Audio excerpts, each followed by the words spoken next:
ठाणे महानगरपालिकेच्या प्रभाग क्रमांक 19 मधील रायलादेवी तलाव येथे तातडीने सुरक्षा रक्षक नेमावेत. तसेच शाळा क्रमांक 32-126 मधील उर्दू माध्यमाची शाळा 8वी पर्यंतच असून 9वी व 10वीचे वर्ग सुरू करावेत.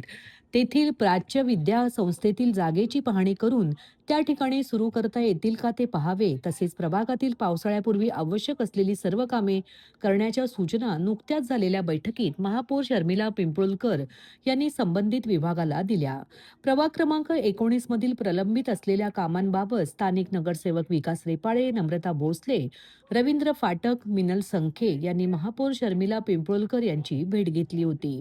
याबाबत महापौरांनी संबंधित अधिकाऱ्यांची बैठक आयोजित केली.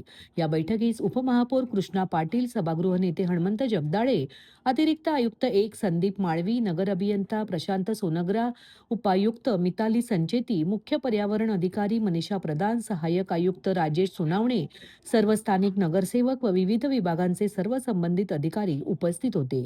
या बैठकीत शिक्षण, स्वच्छता, सुरक्षा आणि सुशोभीकरणाशी संबंधित अनेक मुद्द्यांवर सविस्तर चर्चा करण्यात आली.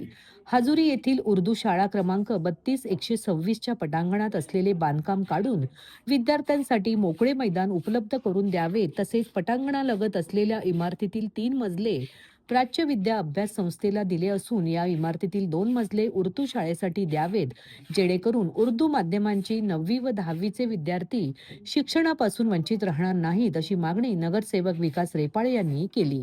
तसेच प्राच्य विद्या अभ्यास संस्थेच्या आवारात देखील मोकळी जागा असून तेथेही वर्ग खोल्या तयार करता येऊ शकतील, अशी ही सूचना नगरसेविका नम्रता भोसले यांनी केली. यावर सदर इमारतीची पाहणी करून याबाबत आवश्यक ती कार्यवाही करण्याच्या सूचना महापौरांनी दिल्या. दरम्यान प्रभाग क्रमांक 19 मधील रायलादेवी तलाव परिसरातील वाढत्या अस्वच्छता आणि सुरक्षेच्या समस्याही यावेळी बैठकीत मांडण्यात आली. तलाव परिसरात मद्यपान, नशेखोरी, कचरा साचणे आणि सुरक्षेअभावी गैरप्रकार वाढत असल्याचे निदर्शनास येत असून या ठिकाणी सुरक्षा रक्षक नेमण्याची मागणी नगरसेवक विकास रेपाळे व नगरसेविका नम्रता भोसले जाधव यांनी केली. महापौर शर्मिला पिंपळकर यांनी तलावाच्या दोन्ही प्रवेशद्वारांवर सुरक्षा रक्षक नेमण्याचे निर्देश सुरक्षा रक्षकांना दिले.